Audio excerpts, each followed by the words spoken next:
Le doy la bienvenida a esta segunda parte de una presentación sobre la vida de Jesús. En la primera parte estuvimos hablando sobre sus enseñanzas y los aspectos teológicos de las mismas. En esta vamos a estar hablando acerca de los aspectos históricos de su ministerio, en particular enfocando en la semana final de su vida, lo que conocemos como la pasión, muerte y resurrección de nuestro Señor. ¿Dónde vivía Jesús? Los relatos evangélicos indican que Jesús tenía su residencia principal en un pueblo llamado Capernaum, que se encuentra a las orillas del mar de Galilea. Las ruinas de ese pueblo todavía existen y se pueden visitar. Esto explicaría por qué Capernaum ocupa un lugar tan prominente en los evangelios, porque se menciona unas 16 veces allí. Cuando usted visita Capernaum, ve ruinas y, por ejemplo, ve algunas ruinas que tienen nombres de apóstoles de Jesús. Esto quiere decir que es una ciudad importante para los estudios bíblicos y teológicos. En estas fotos pueden ver detalles de la sinagoga de Capernaum, que era esta ciudad donde entendemos que Jesús vivía. Si usted se fija, este edificio no parece tan antiguo en el sentido de que tiene columnas que son griegas. Sin embargo, si usted se fija, puede ver que aquí en esta parte donde está el lapicito hay un contraste de colores. Esta parte es más blanca y esta parte es más oscura. Se entiende que la sinagoga del tiempo de Jesús estaba sobre esta base, porque son piedras negras de roca volcánica, de basalto, igual que las que tiene acá. Y entonces que se construye la sinagoga después para el siglo III o IV, cuando se vuelve a reconstruir con piedra caliza. O sea que esta sinagoga era una nueva construcción sobre la sinagoga donde adoró Jesús en Capernaum. Este es un detalle del mar de Galilea. Esta foto la tomé yo hace muchos años, para allá, para el 1989. Y usted puede ver que es un lago, pero es un lago bastante grande. Esta foto se tomó desde el barco en el cual uno navega el mar de Galilea cuando visita la Tierra Santa. Hablemos de la muerte de Jesús, que es el único dato que podemos establecer históricamente. La historia no guarda muchos detalles sobre Jesús fuera de la Biblia, y los detalles de la Biblia pues están mediados por la fe. O sea que para un historiador lo que dice la Biblia hay que tomarlo con cierta distancia. Sin embargo, queda claro que hay fuentes tanto judías como cristianas y fuentes romanas que atestiguan que hubo una persona llamada Jesús de Nazaret que fue crucificada por el ejército de ocupación romano bajo el mandato de Poncio Tiberio Pilato, el gobernador militar. Ese es el dato. Ahora, usted se preguntará si por qué, siendo Jesús tan importante, no podemos encontrar en la historia información sobre su vida. Bueno, es que Jesús es importante para nosotros hoy, pero para los romanos Jesús era completamente insignificante. El emperador nunca se enteró de que Jesús existía. En ese sentido, es importante que entendamos que es muy extraño que una persona particular sea nombrada en fuentes históricas, y Jesús sí lo es, específicamente en referencia a ese dato histórico irrefutable que es su muerte. Esa foto es una foto que también tomé yo hace muchos años, y usted puede ver una referencia a Pilato. Desgraciadamente no se puede ver con el detalle que uno quiere, pero si usted se fija, aquí hay una T, una I, una B, E, R, ¿verdad? Y aquí hay una M, Tiberium, Poncio Tiberio Pilato. Es el nombre que aparece ahí. Esa es una ruina que está en Cesarea del Mar, que era básicamente la capital del ejército de ocupación en la Tierra Santa durante el tiempo de Jesús. Jesús fue asesinado por sedición, o sea, por revolucionario, es decir, por rebelarse en contra del gobierno establecido, que era el gobierno romano. Eso se atestigua en la inscripción colocada sobre su cruz. Usted recordará que la cruz de Jesús está básicamente coronada por una tablita donde se indicaba que él era el rey de los judíos y que eso se escribió en varios idiomas. Esta tablita tenía un nombre técnico, se conocía como el titulus, y establecía la causa pena, quiere decir la causa de la condena. Jesús muere acusado de pretender el trono de Judá. Él quiere nombrarse rey de un país que ya tiene un, un emperador, que es el emperador romano. Y por eso es que es acusado. El crimen en su base es un crimen político. Ahora bien, cuando llegamos al tema de la última semana de Jesús, encontramos que hay tres eventos que sellan la muerte de Jesús. Cualquiera de los tres hubiese sido suficiente para que Jesús hubiese sido asesinado. Y si ocurrieron los tres, como atestigua el Evangelio, pues entonces la muerte de Jesús, la condena a muerte de Jesús era inexorable. Sencillamente no había manera de evitarla. La primera es su entrada triunfal a Jerusalén, donde fue victoriado como hijo de David. La segunda fueron sus acaloradas discusiones en el templo contra los líderes religiosos establecidos. Y finalmente, Jesús forma un alboroto en el templo de Jerusalén y como veremos, el templo de Jerusalén estaba al lado de un cuartel militar conocido como la Fortaleza Antonia. Empecemos hablando de esa entrada triunfal. Cuando se llevaba a cabo la fiesta de la Pascua, el domingo antes de la Pascua, entraba una legión de romanos, la legión 10ª, a Jerusalén a ocupar la ciudad. ¿Por qué? Porque si usted recuerda, ¿qué se celebra en la Pascua? La liberación del pueblo, la independencia de Egipto.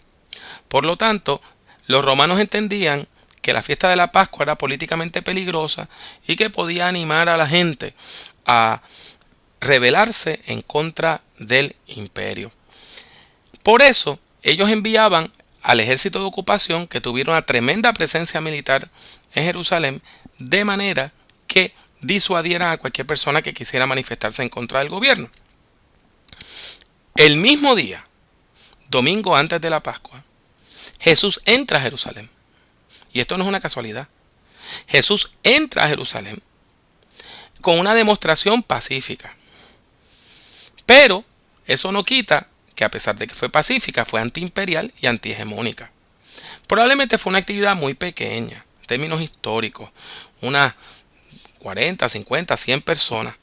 Pero el hecho es que el mismo día, la misma tarde, mientras él está entrando por un lado de la ciudad, en paz, sobre un burrito desarmado, por la otra parte de la ciudad está entrando el ejército de ocupación con toda su pompa militar, armados hasta los dientes. Ahora bien, Jesús es vitoriado como hijo de David. ¿Quién fue David? El más grande rey de Israel. O sea que el hijo de David es un príncipe heredero al trono. Y volvemos a la cuestión política. En ese momento, para los romanos y para los colaboradores de los romanos, Jesús se estaba declarando rey. Aquí pueden ver lo que se llama la puerta del Mesías. Esto es parte de las ruinas que podemos ver en Jerusalén y esta es una foto que yo personalmente tomé desde el Monte de los Olivos. Esto que usted ve aquí, esta parte que usted ve aquí donde estoy pasando el cursor, es una puerta que se conoce como la puerta del Mesías.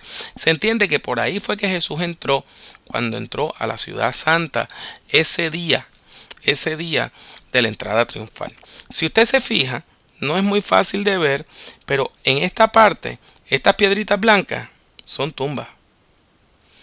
Una de las cosas que hicieron aquellas personas que, ¿verdad?, se encargaron del judaísmo después de la muerte de Jesús fue colocar un cementerio frente a esa tumba, de manera que nadie más pudiera entrar por esa puerta y proclamarse Mesías.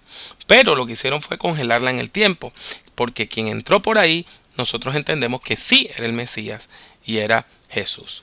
Ahora, esto es bien importante, así que déjenme buscar aquí mi lápiz de color. Es importante. Esto que usted ve aquí es un castillo militar.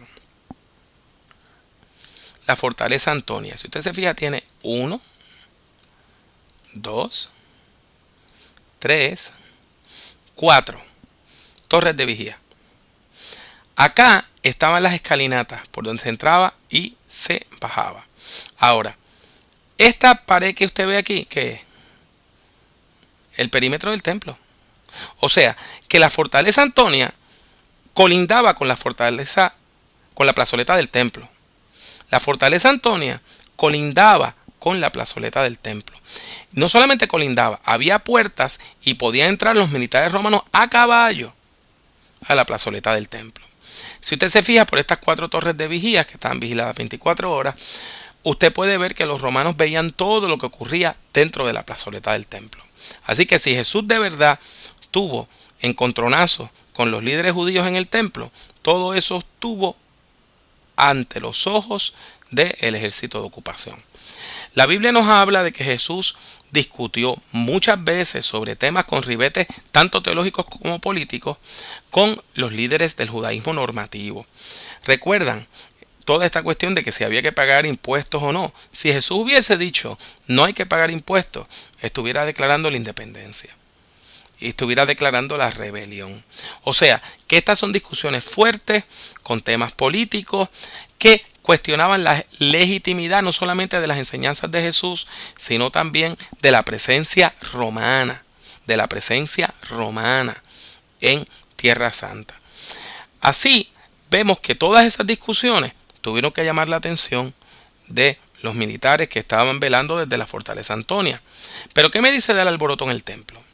Me refiero a lo que la Biblia llama la purificación del templo. Cuando Jesús llega y encuentra a todas estas personas que están vendiendo animalitos y él vuelca sus mesas, tira al piso las jaulas y los acusa de ser ladrones.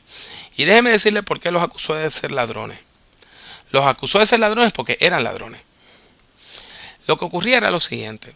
Se supone que todo hombre judío fuera al templo de Jerusalén y allí presentara ofrendas para que Dios perdonara sus pecados.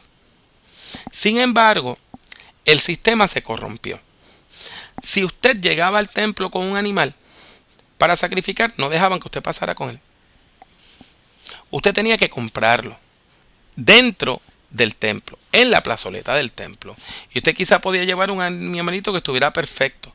Y el del templo estaba cojo, o estaba ciego, o le faltaba el rabito. Sin embargo, el sacerdote decía que el de usted era hasir, inmundo, y que el que estaba dentro era kosher, era puro.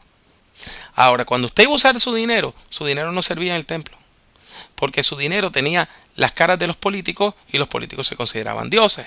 Así que usted tenía que cambiar la moneda de afuera por la moneda que se usaba nada más en el templo. ¿Y qué pasa? Ahí venía la mordida, ahí le robaban, ahí le cobraban una sobretasa, le daban menos dinero del que usted merecía en el cambio y después le vendían a sobreprecio los animales para el sacrificio. Era todo un esquema de corrupción. Jesús truena contra este sistema, forma un alboroto y al hacer eso probablemente selló su muerte. Él tenía que ser asesinado por los romanos. El arresto de Jesús, con toda probabilidad, se dio, como indicamos en el video anterior, por la policía del templo. El templo de Jerusalén tenía su propia policía, donde levitas, personas judías, actuaban a instancias del Sanedrín, siguiendo las órdenes del parlamento judío. Así que lo que entendemos es que las fuerzas de seguridad romanas delegaron el arresto de Jesús en la policía del templo. Y este era un grupo paramilitar. No es lo mismo ver a legionarios romanos caminando, buscando gente para meterlos presos, que usted ver a otras personas judías que usted sabe que trabajan en el templo, que están buscando a alguien. En ese sentido, la idea era no crear pánico entre el pueblo mientras se buscaba a Jesús. La idea de que Jesús fue enjuiciado varias veces hace sentido, porque los judíos tuvieron que tener una vista preliminar para ver si lo acusaban, pero solamente los romanos podían condenar a alguien a muerte. Aunque la ley de Moisés decía que a las personas que cometían cierto tipo de pecado, particularmente la blasfemia, se le podía apedrear, los romanos no permitían que eso pasara. ¿Por qué? Porque ningún ejército de ocupación permite que el ejército local tome la justicia en sus manos. Siempre que hay una situación colonial, quien tiene en sus manos la pena de muerte es la metrópolis, no la colonia. Hace total sentido, vemos con total razón la idea de que Jesús haya sido enjuiciado primeramente por los judíos y después haya sido llevado ante los romanos para que los romanos entonces le condenaran a muerte, porque los judíos no lo podían hacer. Ahora bien, hay cosas que no cuadran en la historia. La idea de que se haya hecho un juicio de noche por el Sanedrín, por el parlamento judío, es improbable. Es improbable. Quizá Jesús fue llevado a casa de los sumos sacerdotes. Allí fue investigado, allí fue interrogado, quizá fue golpeado, pero no era hasta que salía el sol en la mañana que se podía hacer un juicio como tal. Y si se hizo el juicio, no se hizo con la presencia de todas las personas relacionadas con el Sanedrín. En el Imperio Romano había dos tipos de provincia. Una era la provincia imperial, que estaba bajo el mandato directo del emperador, y la otra era la provincia senatorial, donde el gobernador o la persona que estaba al mando era nombrada por el Senado. Palestina era una de las dos provincias imperiales de Roma. Por lo tanto, Pilato no respondía al Senado, sino directamente al emperador. Eso le daba poderes plenipotenciarios como representante del emperador. Y él podía dirigir lo que se conocían como juicios cognicio extra ordinem, o sea, juicio fuera del orden normal. Eso explica por qué la muerte de Jesús fue legal en términos romanos, porque Pilato está usando sus poderes plenipotenciarios para acusarlo, enjuiciarlo y condenarlo a muerte el mismo día. Si usted recuerda el caso del juicio del apóstol Pablo, es un juicio que se extiende por años. En particular porque Pablo también tenía otro estatus, él era ciudadano, no era un ciudadano de segunda clase como lo era Jesús. En este sentido, podemos ver que Pilato, a pesar de que actuó incorrectamente, en términos legales, tenía derecho a hacer lo que hizo. Y llegamos a Barrabás. Se debate si en verdad existía ese perdón de que en fiesta patria se permitía que una persona fuera dejada libre. Eso es un poquito problemático. Si usted se imagina, si un país está ocupando a otro, el que el día de la independencia, el día que la gente está recordando su fiesta de independencia, se permita liberar a un criminal. Bueno, pues eso lo convertiría en algún tipo de héroe. De todos modos, la Biblia sí dice que eso ocurrió, y si en verdad Barrabás fue dejado libre, entonces fue porque era un bandido. Más que un asesino, probablemente era un bandido. Era una persona que no pagaba impuestos, que no tenía una residencia fija, que no se dejaba contar en el censo, ese tipo de cosas para evitar impuestos. Y no necesariamente debió ser una persona demasiado peligrosa. Ahora, Jesús fue torturado. Y cuando a una persona la torturaban con varas, a eso se le llamaba fustigatio. Y de ahí viene nuestra palabra fustigar. Y por otro lado, cuando se le golpeaba con látigos, se le llamaba flagelatio. De flagelo, ¿verdad? De flagelarse. Aparte de eso, de ese daño físico, Jesús también fue torturado psicológicamente. Y recibe los emblemas de la realeza, le ponen una túnica, le dan un báculo, ¿verdad? Que es este tipo de vara alta que denotaba algún tipo de autoridad, le ponen una corona, es de espinas, pero le ponen una corona. O sea, que le están diciendo, ¿tú quieres ser rey? Pues te vamos a nombrar rey, pero se están burlando de él. Eso es parte de la tortura. Probablemente Jesús no cargó la cruz completa. Los romanos no iban a estar colocando cruces completas, sino que por lo regular el palo vertical estaba siempre allí y nada más se subía el transversal, nada más se subía el horizontal.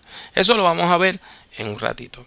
Finalmente, sobre esta diapositiva, esta idea de que a Jesús le dieron vino mezclado con mirra era bien común. Eso es algo bien común porque la mirra es un metal que produce un efecto psicológico, ¿verdad? Como cuando una persona toma litio o toma plomo hoy.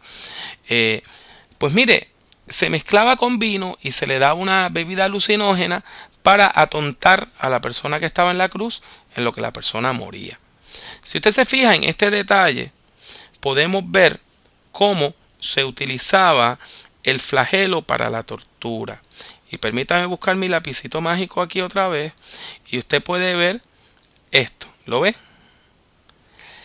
Las tiras eran de cuero, pero entonces se le colocaban piedras, pedazos de metal, pedazos de hueso, de manera que cuando la persona recibiera los latigazos aquí en su espalda, esas cositas, esos pedacitos de metal, de hueso, etcétera, se enterraran en la piel, y cuando se fuera a retirar el látigo, la persona fuera torturada rasgándole la piel, y la persona quedaba con la piel hecha a jirones, ¿verdad? Tiras de piel.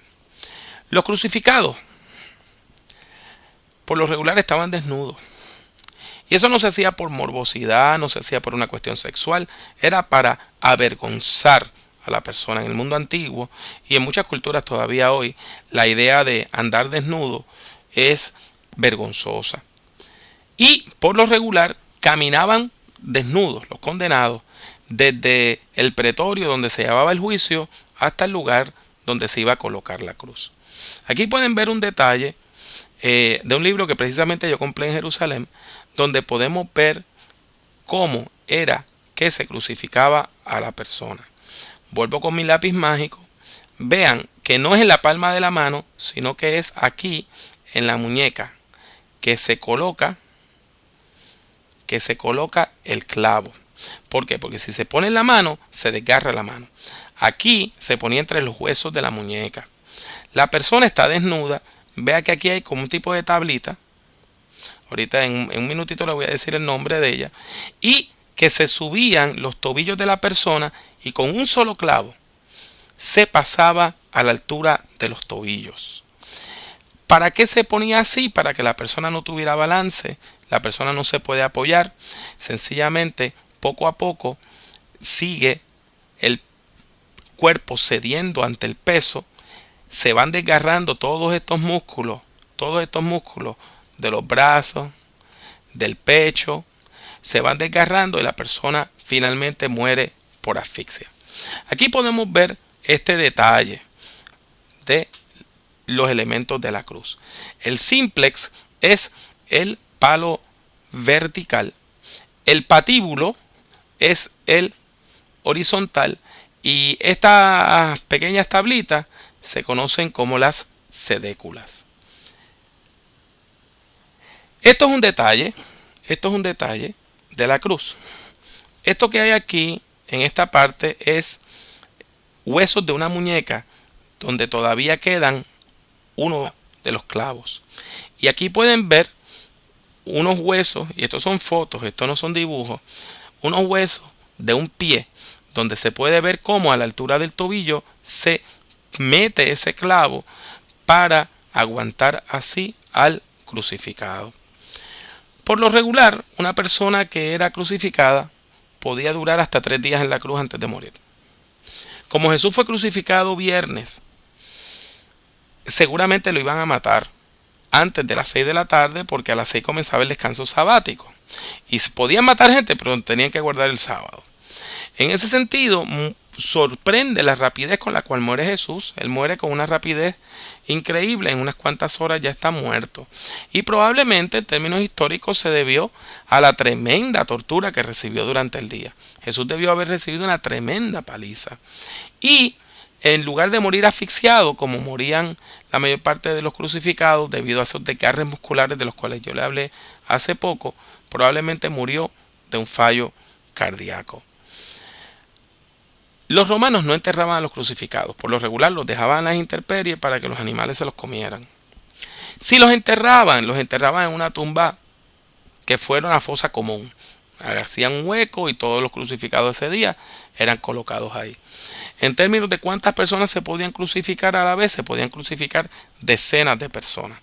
Hay evidencia histórica de una vez que en Jerusalén se crucificaron 300 personas a la vez.